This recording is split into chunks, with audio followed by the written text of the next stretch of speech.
everybody, and welcome to Your Money Story. I am your host, Renita Young, and I'm so glad you decided to join me right now on this day.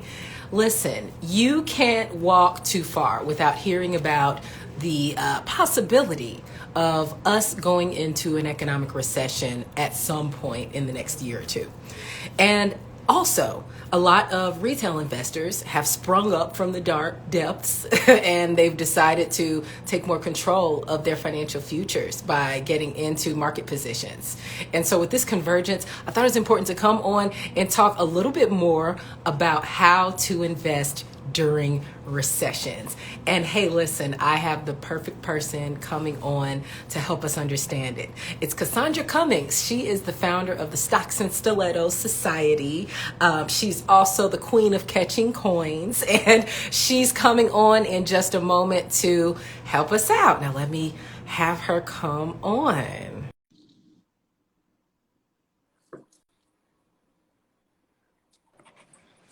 Good morning. How are you, Cassandra? I'm great. How are you doing, Renita?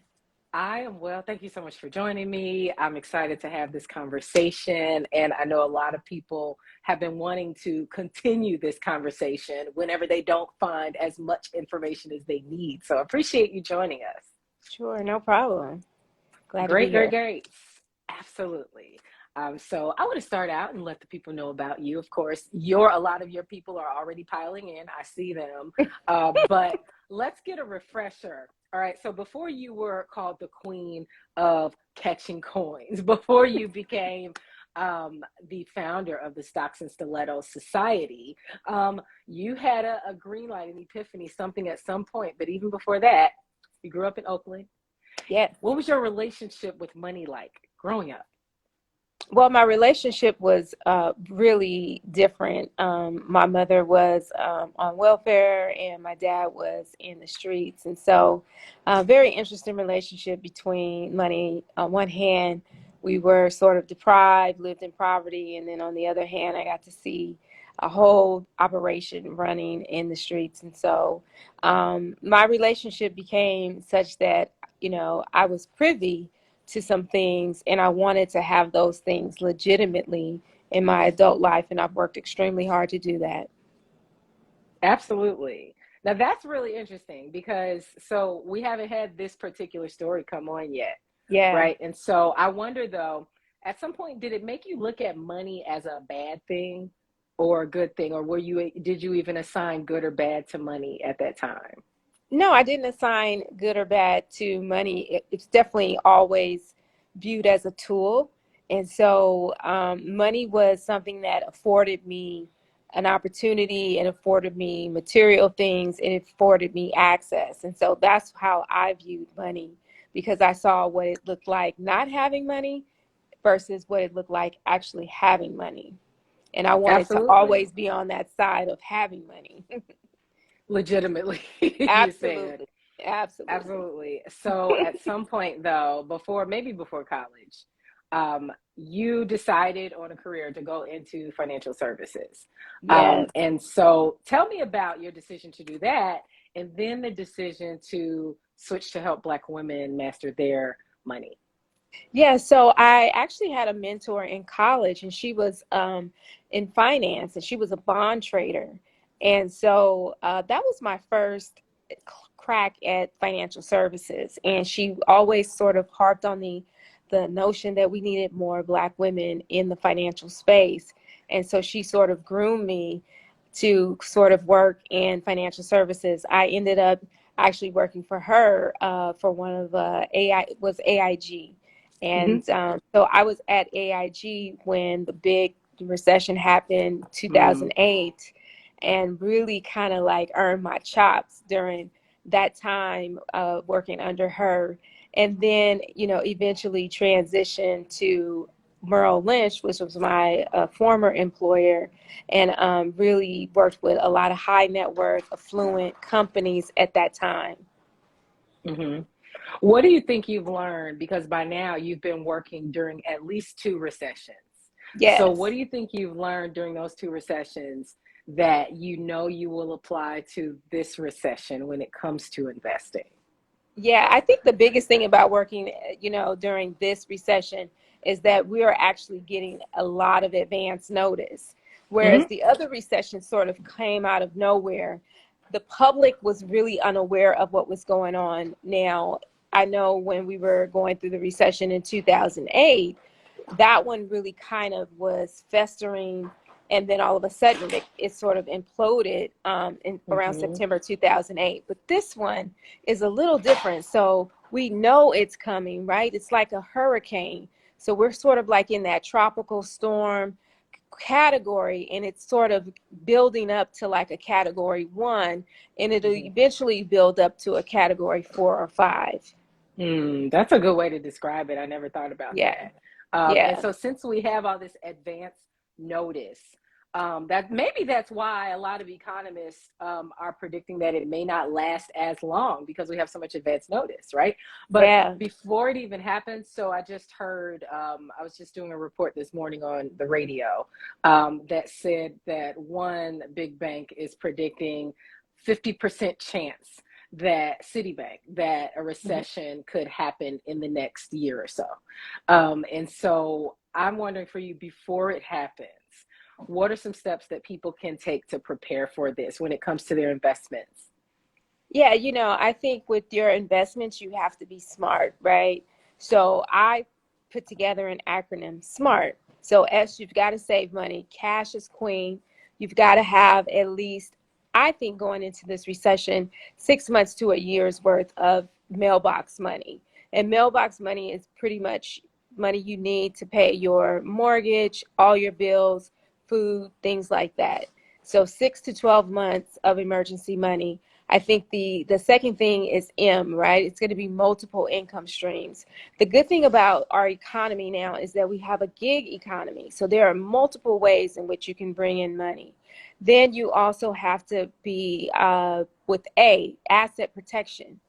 This recession can wipe people out. So, in terms of asset protection, you can look at investments that have dividends. So, dividend paying stocks are really good to sort of tuck away and hide away inside of those equities during a recession because those companies have proven that they can weather through multiple storms.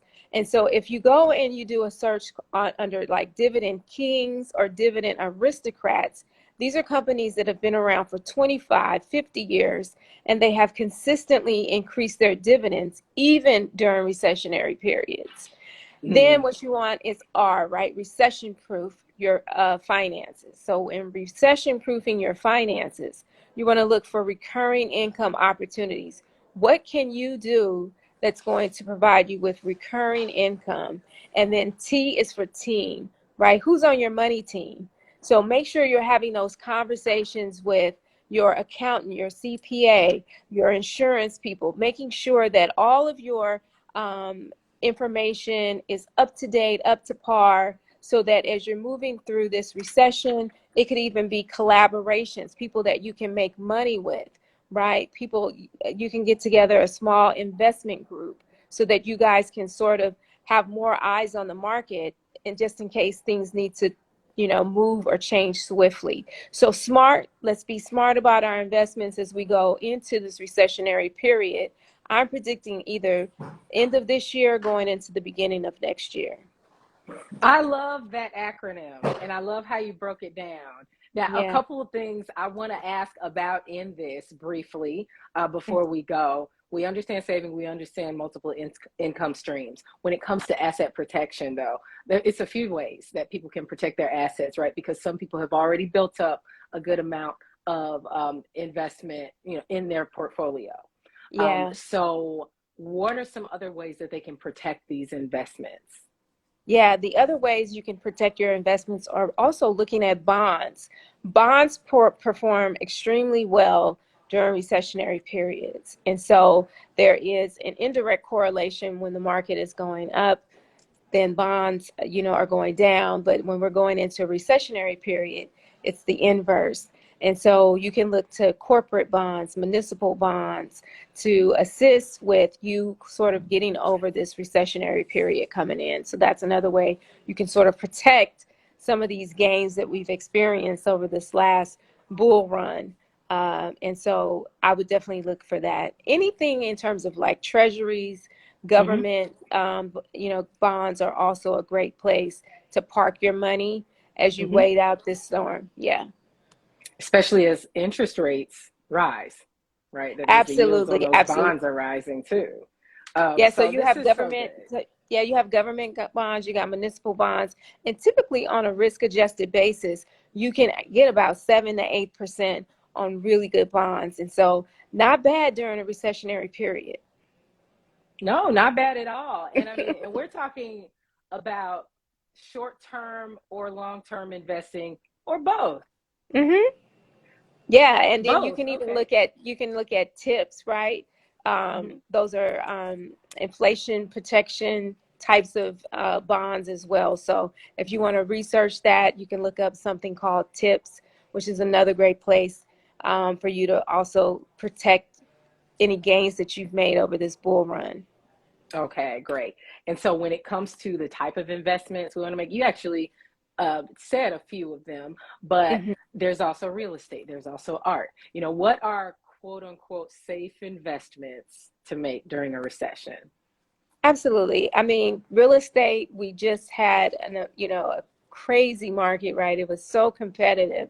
But real Hmm. estate is also really good for inflation protection, and also, does well during recession periods too, because you can get in typically at lower price points. And so that's the whole thing about investing, right? Buy low, sell high. And so there Hmm. is going to be a lot of sell going on in the real estate market. You also have commodities, right? So you have commodities to look for, you have precious metals. So there are other asset classes outside of just what you're hearing on in the stock market, where you can also look to find great deals going into this upcoming recession period. Absolutely. And a lot of people, when they talk about this, they look at the things that people need the most.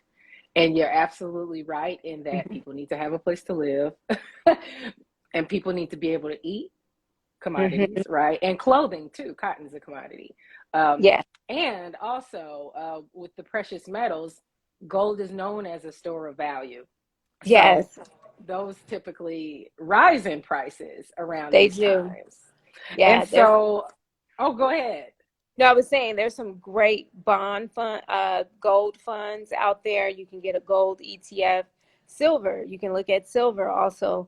Has a very attractive entry point. So there are other precious metals and precious metal funds that you can invest in to also protect you going into this upcoming period, economic cycle.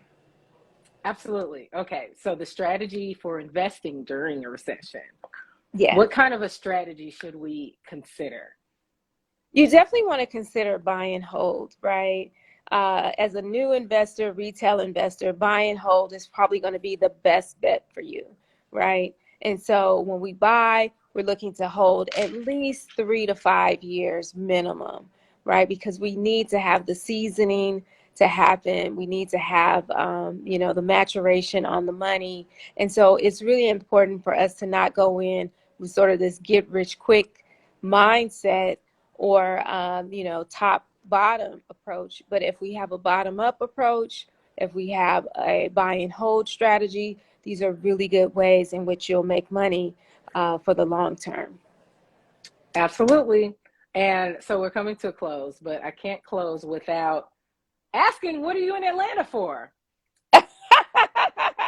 You know what I'm here for. I'm here for Yeah. the TSP Live Traffic Sales and Profit Live event. It is the biggest Black business event in Atlanta, produced by Lamar and Ronnie Tyler. The Hmm. Tylers do an amazing job bringing together Black business owners at different, various levels of their business journey. And so it's just Hmm. always a great time to collaborate and have community around entrepreneurship. Absolutely. I've had Lamar on the Black Business Beat before. Shout out to Lamar, shout out to Shout out. Ronnie, Hey. and a few of your other folks who you've coached who I've had on this show too. And then also, you have a book coming out. I love the Yeah. I love the title, Fearless Finance, a timeless guide to wealth. Tell us what people can expect to read from this book. You know, this book is something that I really put my heart into because I really want people to have this knowledge. And so the book is broken down into 3 phases of wealth building: survival, stability, and surplus. And so it's a great read. I think it's going to help a lot of people really zone in on becoming fearless with their finances. And they can go to thefearlessfinances.com to learn more.